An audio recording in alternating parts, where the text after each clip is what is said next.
Hey guys, before I start the story, please like and share to WTF Media and help this video reach out more. Your one like can do the charm for me. On to the story. My name is Otto Klein, self-proclaimed garbage king.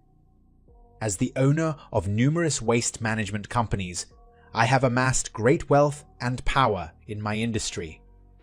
My ex-wife, Janet Carson, was a lawyer who had kept her maiden name for professional purposes. Despite our marriage, she seemed more concerned with maintaining her own successful career than being a partner to me. Janet's disdain for my occupation in waste management became apparent once she no longer needed me to finance her expensive law school education. After working as a paralegal for several years, she decided to pursue a law degree, realizing her sharp wit and intellect equaled that of her superiors. Despite my financial success and status as a prominent figure in the business world, Janet began to view me as inferior once she secured a position at a prestigious law firm. As the nights grew later and our sex life dwindled, I couldn't help but feel a heavy weight on my chest. Her increased disrespect towards me was like a sharp knife carving away at our relationship. I knew something was off, and I suspected she had started an affair.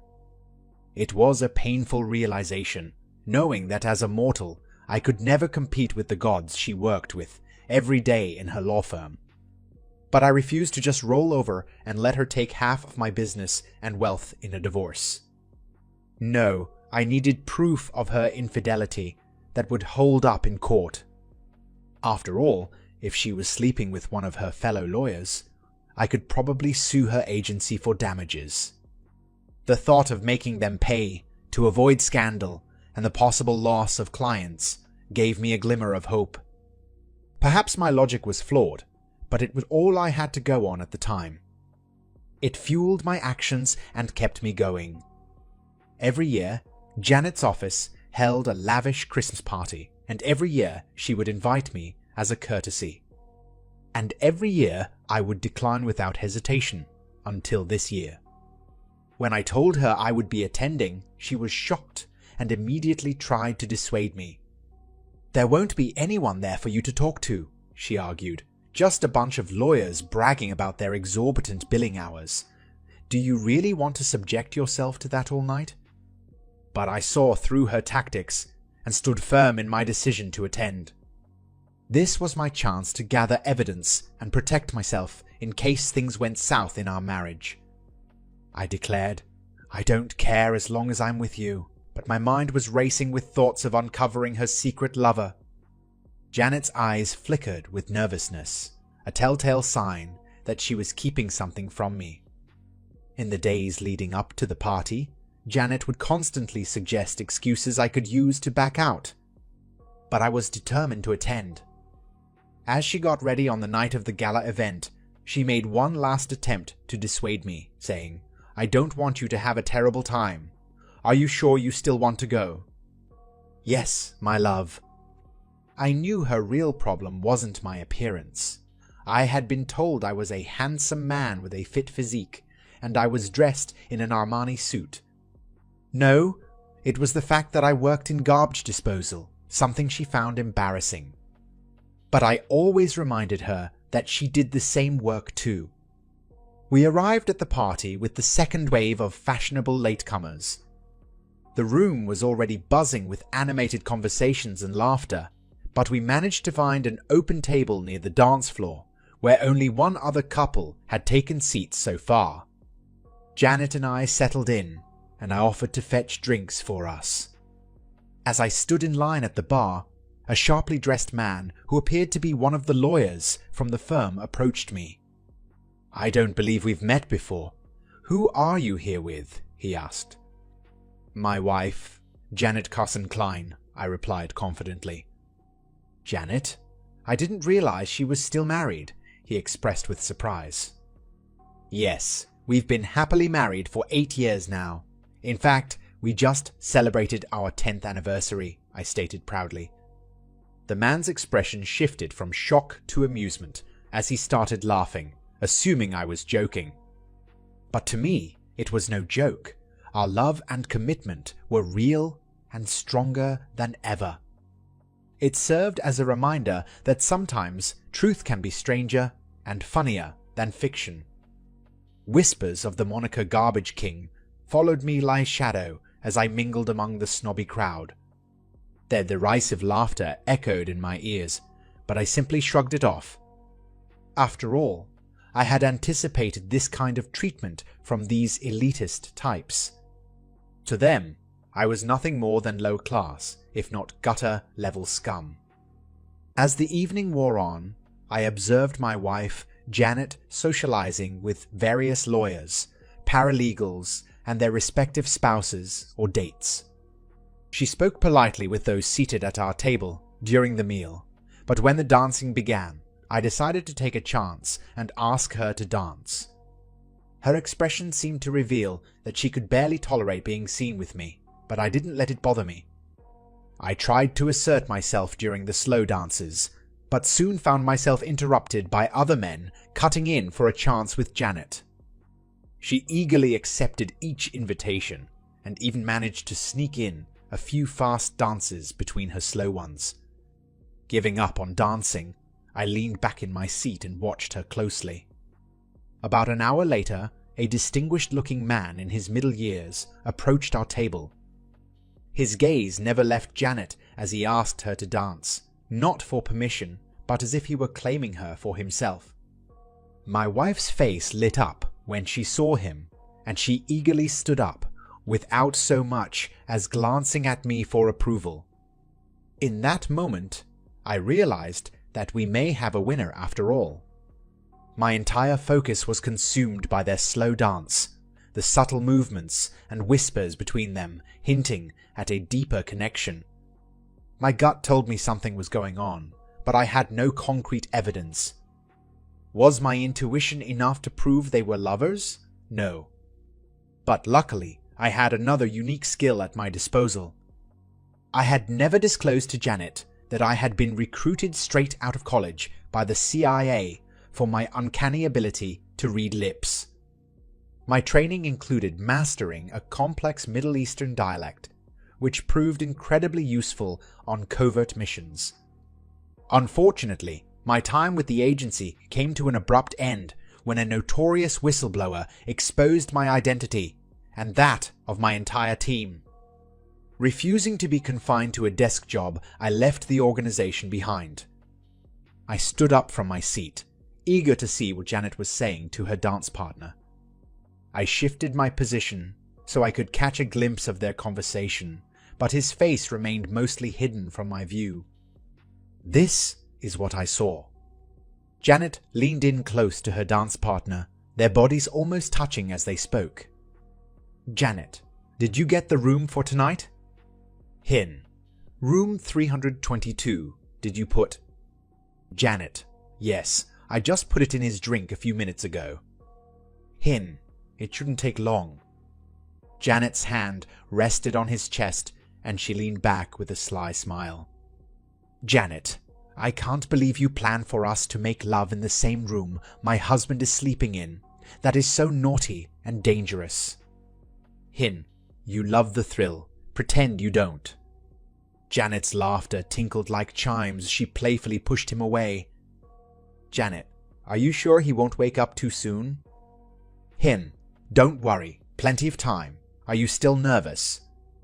Janet's expression turned serious as she bit her lip. Janet, don't worry about me. If I promised you my ass, you'll get my ass. Oh, Stanley, I am so ready for this. My stomach churned at their conversation. It was clear that Janet and her dance partner had nefarious plans for the night. With a sudden burst of panic, I knocked over my glass, spilling its contents all over myself and the table. Excusing myself quickly, I rushed towards the restrooms, but veered off course towards the exit instead. My heart raced as I hoped that either I hadn't consumed enough of the drug or it wasn't as potent as they thought. Unfortunately, both assumptions proved to be wrong, as my head began to spin and my vision blurred. I stumbled towards the exit, desperate to escape the dangerous situation unfolding before me. The harsh beeping of monitors and the blinding brightness of overhead lights pulled me back to consciousness. The sharp sting of alcohol permeated my nostrils, causing me to cough and squirm in discomfort.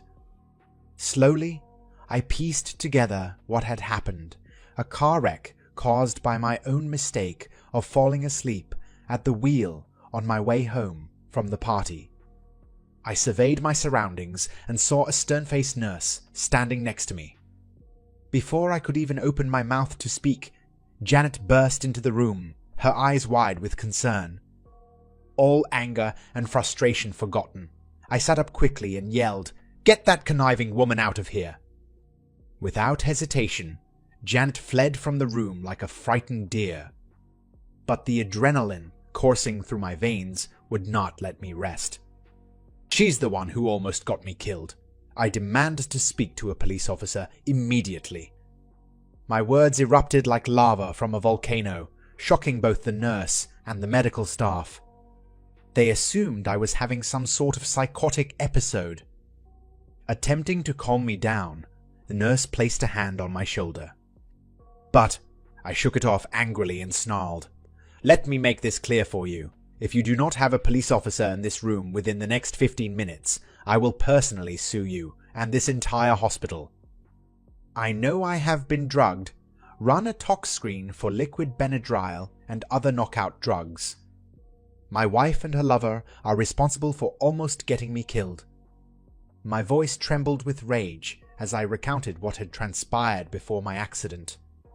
The lies rolled off my tongue effortlessly as I exaggerated the details of what I knew about the situation.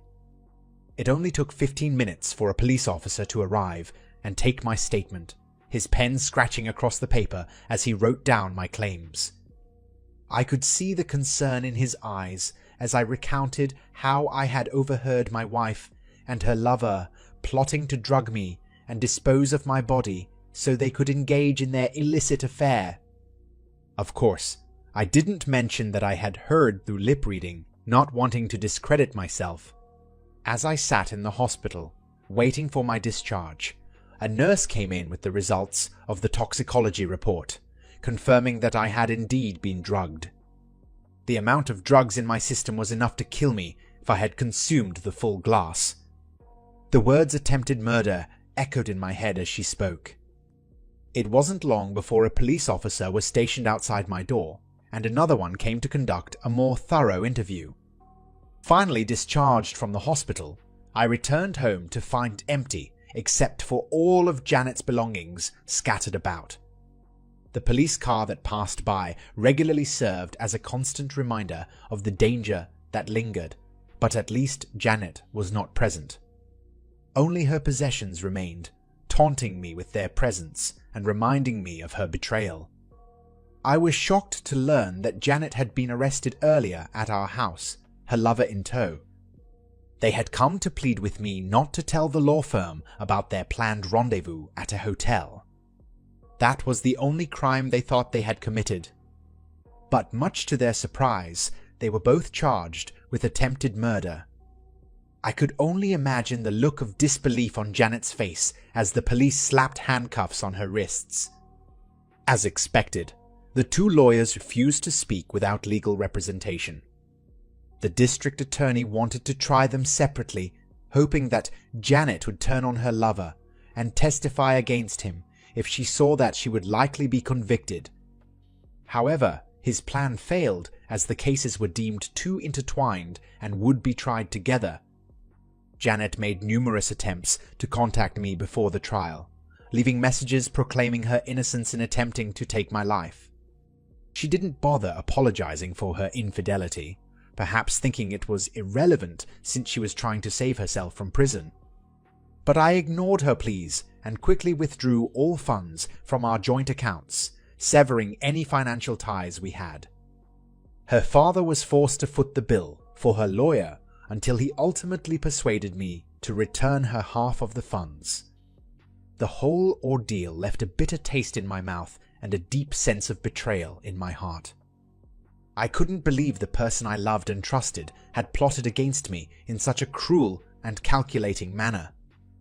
As I sat in the courtroom, awaiting justice for the attempted murder of myself, I couldn't help but feel a twinge of satisfaction knowing that Janet would finally face consequences for her actions.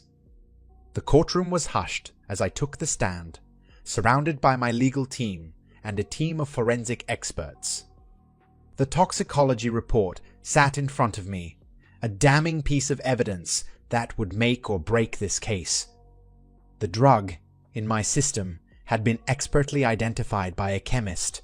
His knowledge on poisonings, knockout drugs, and date rape drugs, providing irrefutable proof of what had happened to me. As the star witness, all eyes were on me and my testimony. But the defense had their own agenda. They questioned the validity of my lip-reading abilities. How could I possibly be so sure of what I saw when most people who can read lips only perform at barely above 50% accuracy? They brought in expert witnesses to discredit me, but I had the backing of several CIA staff members who testified to my above average abilities. And to further prove my skill, I even gave a demonstration in court. But the defense's attorney was not satisfied. They presented an outrageous theory that I had actually drugged myself in order to frame my wife and her lover for attempted murder. Their motive? To secure all the assets in our divorce and receive a hefty settlement from a lawsuit against their law firm. In reality, I wish I were capable of such cunning actions. But the judge was not swayed by their outlandish claims, and neither was I, as I openly expressed my disbelief and disdain for their accusation in open court. During the defense's turn, Janet and Stanley chose not to testify. Instead, they had a forensic chemist take the stand, testifying that the drug in my system would likely not have been enough to kill me. They also brought in a sign language expert who spoke about the overall inaccuracy of lip reading. I couldn't help but smile as my lawyer asked him if some lip readers were more accurate than others. The expert confidently replied, of course. But then he was asked if he had ever seen me before to determine my accuracy. He had to admit that he hadn't. The only other witness was Sergeant Haskins, a police officer who had interviewed the people at our table during the party. He testified that none of them reported seeing Janet put anything in my drink. And with that, the defense rested their case. Their conclusion: no one saw Stanley give Janet any powder, no one saw her put anything in my drink, and there was simply no solid proof that I hadn't done it to myself. It all came down to their word against mine. The courtroom was tense as the police officer finished testifying, his words hanging in the air like a heavy weight. But suddenly, an elderly woman in the gallery began to clamor for the district attorney's attention. Her frail voice rose above the hushed whispers, causing a disruption in the proceedings. The district attorney, growing annoyed with the interruption, sent an assistant to address the woman. After a quick exchange, the assistant returned and exclaimed, "Recess now." The district attorney requested and was granted a 15-minute break as he hurried to speak with the old lady. I glanced over at Janet, who looked horrified at seeing the woman. She immediately turned to her lawyer and engaged in a strained conversation with him. When court resumed, the district attorney made a surprising request for a rebuttal witness to testify. This sparked confusion as to whose testimony was being challenged. Janet leaned over to her lawyer, urging him to speak up. "Your Honor," he addressed the judge, "I am requesting another recess, in which time I will be presenting a change in plea by my client." Stanley and his lawyer erupted in anger and frustration, their voices laced with profanity and insults towards Janet. The tension in the room reached its peak before finally subsiding during the second recess of the day. In the dimly lit conference room, Janet and her lawyer sat across from the stern-faced district attorney. After much negotiation, they had reached an agreement, a guilty plea and a 3-5-year sentence in exchange for Janet's testimony against Stanley. The district attorney's expression softened slightly as he nodded in approval. The frail old lady had been brought in to speak with the district attorney earlier. She had recounted the night she witnessed Janet slipping something into my drink at the bar. When the police officer asked her if it was knockout powder, she hesitated before ultimately saying no, thinking it was just hangover medicine. But now, with this plea deal on the table, the truth was finally coming to light. Months went by before Janet's guilty plea and sentence were announced. In the meantime, Stanley was granted a new trial in which Janet would be the key witness. She bravely took the stand and detailed how Stanley had pursued her and manipulated her into starting their affair. She swore that all she wanted was to humiliate me, but Stanley had taken things too far by deliberately giving me a lethal dose of the drug. However, Stanley argued that everything he did was at Janet's request and that she knew exactly what she was doing when she administered the fatal amount of medication. Stanley's lawyer proposed a new theory, one that sent shivers down my spine. Janet had seduced him and masterminded a plan to frame Stanley and eliminate me. She saw an opportunity to be rid of her husband with his impending inheritance and also get rid of her lover, whose position as a junior partner could potentially go to her. However, my car crash threw a wrench in her carefully laid out scheme. As Stanley cried at the thought of being capable of harming another human being, the jury was convinced by Janet's manipulation and lies. He was ultimately convicted and sentenced to 15 years in prison. I was given the chance to testify at his sentencing hearing, my heart heavy with grief and anger. With tears streaming down my face, I spoke out against their evil deeds. I should not be standing here today. I should be buried in a grave in Riverside Cemetery. Instead, my wife's lover should be standing beside my grave, celebrating their successful disposal of the garbage man. She should have inherited a fortune while they lived off of my hard-earned money, spending it on their twisted desires. Make no mistake, neither of them is upset that I almost died. They are only upset that I didn't die and they were caught. My voice shook with emotion as I finished my testimony, the weight of betrayal and deception heavy on my shoulders. My special talent for lip reading saved my life that day. I had already consumed a quarter of the drink my wife had spiked with drugs from her lover when I noticed something was off. The liquid swirled with a dark, murky cloud, and the faint smell of chemicals hovered in the air. My suspicions were confirmed when tests revealed a potentially lethal dose of drugs in my system. The effects of the drugs caused me to lose consciousness behind the wheel, sending my car careening into nearby bushes. If it weren't for the sturdy tree that stood just inches away, I would surely be dead.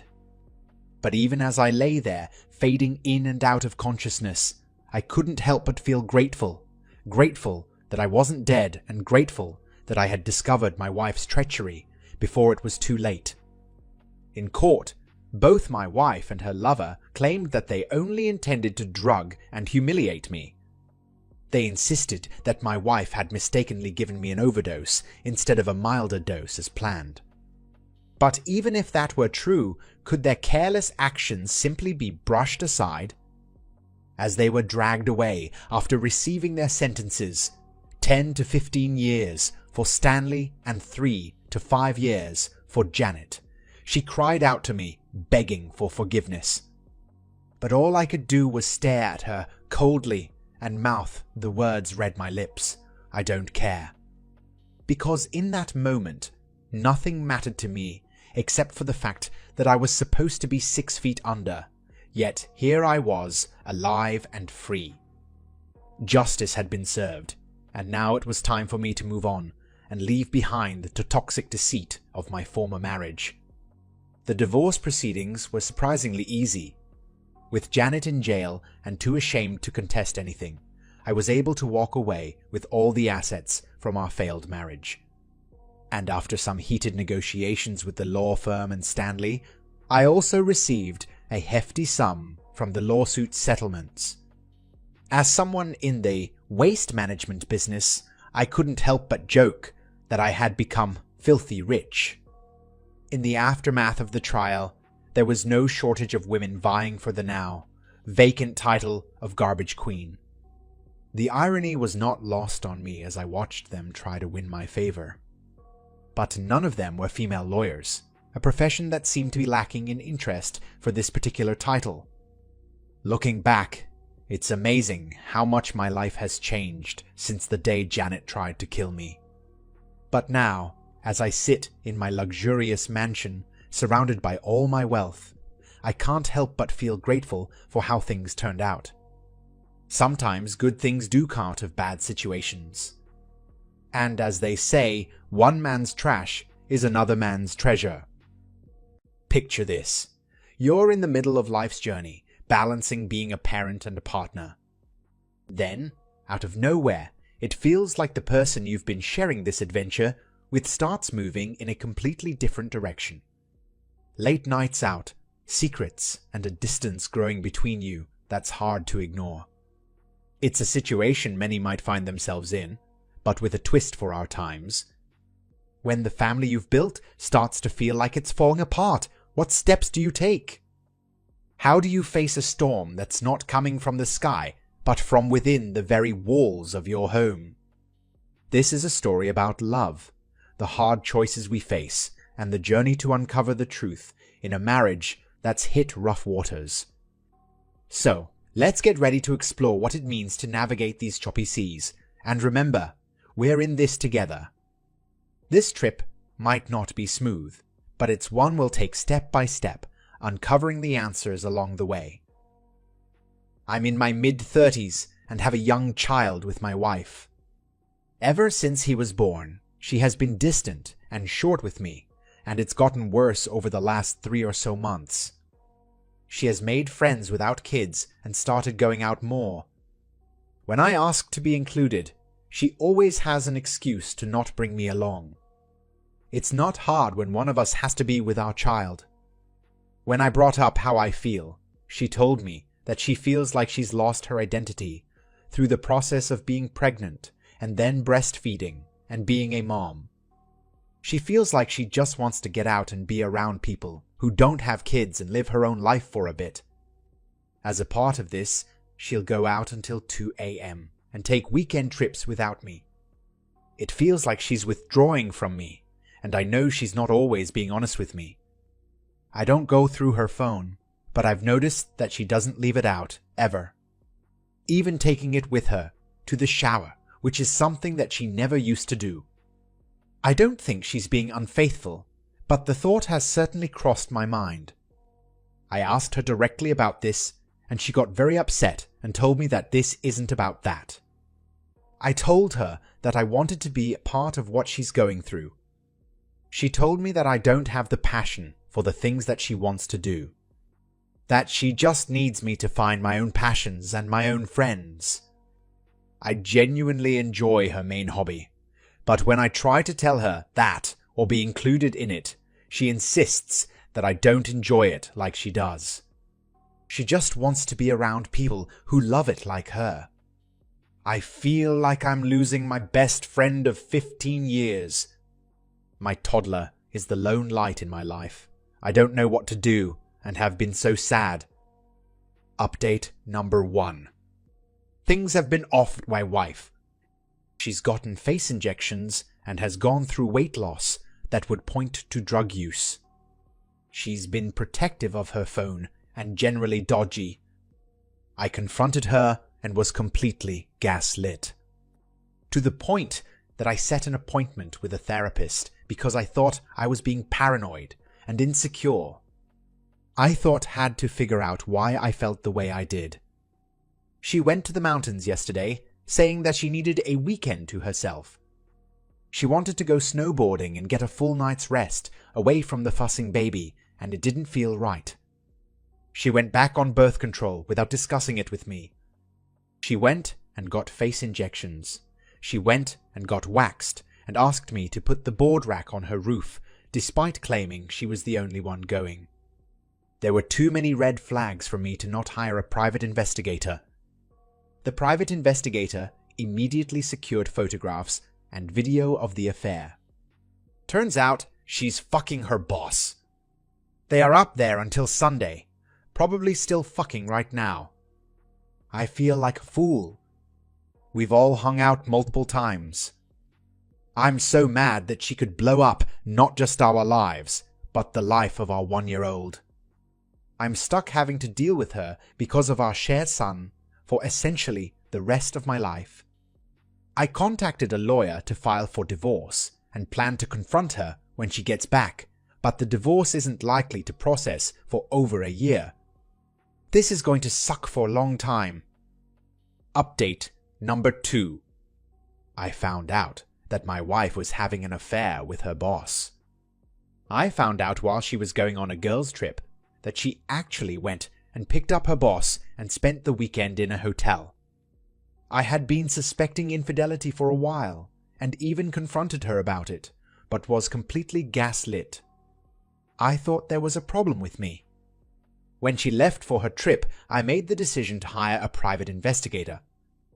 I thought that the apology for the betrayal of not trusting her while getting validation that I was just being paranoid would be easier to deal with than not knowing. After not even 45 minutes on the clock, the private investigator had photos and video of her picking him up.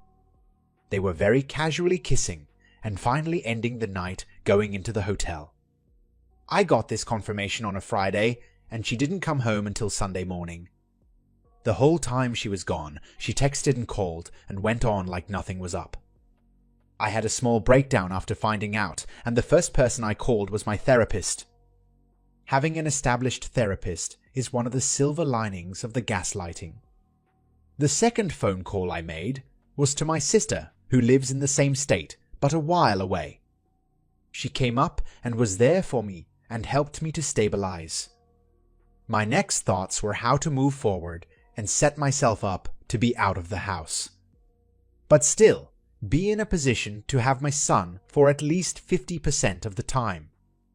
I'm going to outline my actions quickly in case anyone else finds themselves in a similar situation. Contacted my hunting buddy and asked him to take my rifles and bow. I didn't want any claims of unsafe space from my wife citing the rifles being in the house. Bought and installed a nanny cam for the confrontation. I didn't want any claims of domestic violence or abuse to come down to, he said or she said. I live in a one-party consent state, so this was a no-brainer. I found a furnished month-to-month rental. I needed to accommodate working from home and have 2 bedrooms and be in a good enough area that there could be objections. Found a short-term hotel to bridge the gap between then and when my month-to-month lease would start. Had to check the same boxes as the month-to-month rental. Then I finally talked to a therapist. As crazy as it sounds, figuring out what you want in this situation feels impossible. Are you willing to allow your spouse to steal your ability to live with your son for 50% of his life between 1 and 18? That's 9 years. Not seeing the decision to leave as your decision is so much harder than you'd believe, and it fucking sucks. I laid out the conversation to be 3 to 5 minutes to avoid escalation. I laid it out as, I know about the affair. I'm not ready to talk. I'm moving out while I figure out a path forward. We need to have a conversation about how we are going to handle custody of our son in the short term while we figure out a path forward. Play it through in your mind or out loud, and do that through a number of expected responses. Expect them to be angry, sad, mad, in denial, and try to work it around to be your fault. Don't try to win, but you cannot lose. This is way more important if there is a kid or kids that you plan on fighting for. Don't get petty. Don't set their shit on fire. Don't go out of your way to piss them off.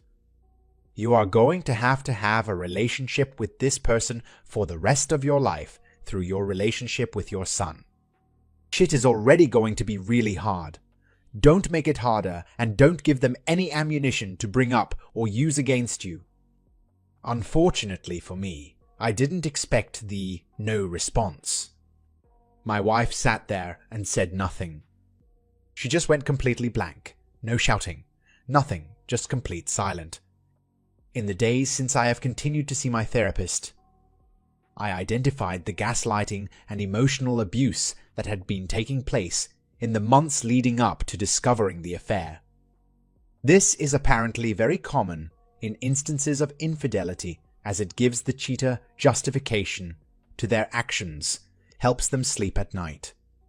Even now, I feel my wife trying to manipulate me into taking her back and work it out for the sake of our son. I don't trust her, and what's worse is I don't trust myself to talk to her about what happened. I'm afraid of getting gaslit again and feel like the whole thing was my fault. I set a time on Monday with a marriage counselor to finally have the conversation on what's happened and how we can try to move forward as co-parents for our son. She has already tried to claim that this was the first time and a mistake. I don't believe her, but also don't have proof that she is lying. Not sure how I'm going to handle that on Monday. I can't imagine a path forward that involves staying married to her. I also can't imagine forfeiting being there for half of my baby's life without being able to look them in the eye when the time comes and tell them that I tried everything that I could to be there for them. This fucking sucks. This is going to suck for a while. Don't cheat.